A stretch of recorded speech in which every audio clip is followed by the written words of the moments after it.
Psychic Bettee Giles believes that a murdered woman named Jessie haunts the stairway at the Franklin house in Mississauga and protects a child spirit named Emily.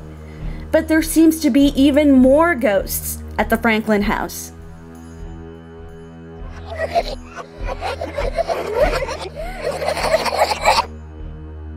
Emily is a gorgeous little blonde-haired girl, a little bit of red, a little auburn in her hair, just a tiny little bit.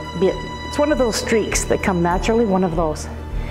And how old is she? She's about 7. I think smallpox, because I see some disease. I see some little bit of discoloration around her skin, a few marks, so something like that I think took her. Mm-hmm. Yes, she's pointing to a little friend, a little boyfriend, a young boy that she went to play with.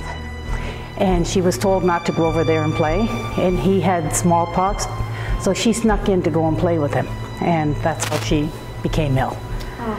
Bettee said she sensed that Emily was the child of someone who may have worked at the Queen's Hotel or the Franklin House. So after her visit, I contacted Heritage Mississauga historian Matthew Wilkinson to see if the historical data backed up her findings. Unfortunately, there is no record of employees associated with the Queen's Hotel or the Franklin House, so we could not confirm the existence of Emily. However, Bettee did say that she sensed that Emily's death occurred in the late 1800s and was related to smallpox.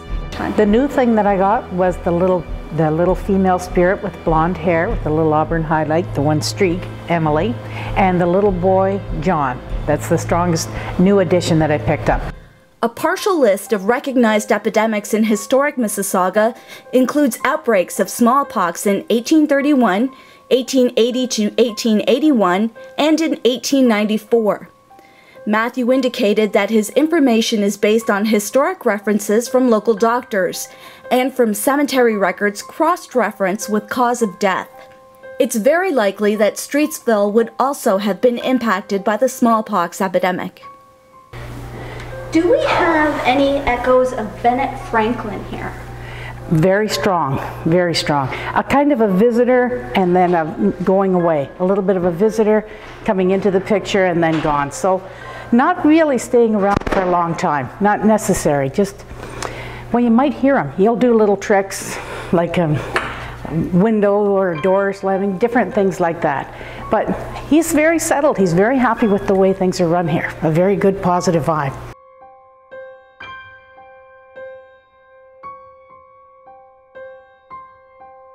These are echoes from the past. I would definitely not say this looks like a negative, a haunted house where the negative, name comes to it. No, I wouldn't say that at all. I would say there are different areas that are haunted around this area, in the Streetsville area, but definitely not a negative haunting here at all. Seems to be quite a busy hubbub here. If I was to stay overnight here, I'd probably be swirling. You can pick up different things, but in here, I'm picking up her. She has a long gown, kind of a little bit like, almost like a calico look to it. Yeah. It really just is, if you just went right to Pioneer Village and found 2 people, you'd find Emily and Jessie.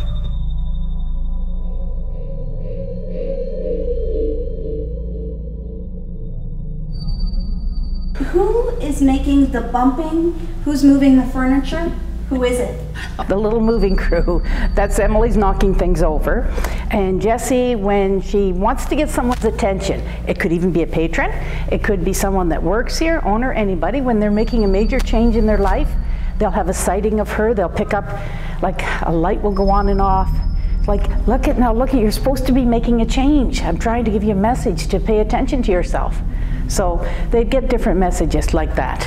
It's like a wonderful guiding spirit. I think I'd come here if I wanted to get settled in my mind and make some decisions. This is where I'd come, right into this house to get that positive vibe. So you're saying then that, I guess supernaturally, people here would be influenced?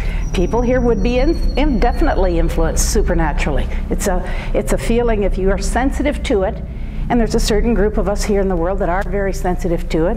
I'm extremely sensitive, and a lot of regular lay people out there are very sensitive to it.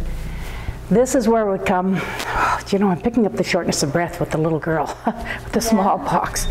feel everything shutting down. I'm trying not to pick up too much of her because she's such a joyful spirit. I've told Sabina that, like, I have not witnessed anything or heard anything, but my staff has, you know, stories late at night that they've heard noises and things. Yes. So I am still a skeptic about it. Yes.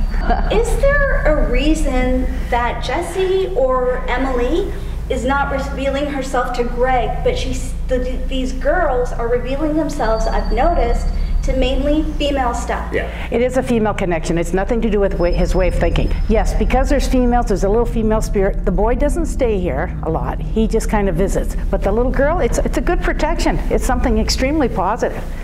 If you're a person to pick up spirits, you need to come here and spend some time. That's what I would say. If you're a person that's sensitive to it, you're going to have a heyday because this room is packed. Coming up on Ghosts of Mississauga, a warning from Bettee about communicating with the dead. He actually had to go to a priest and be exorcised to get it right out of him.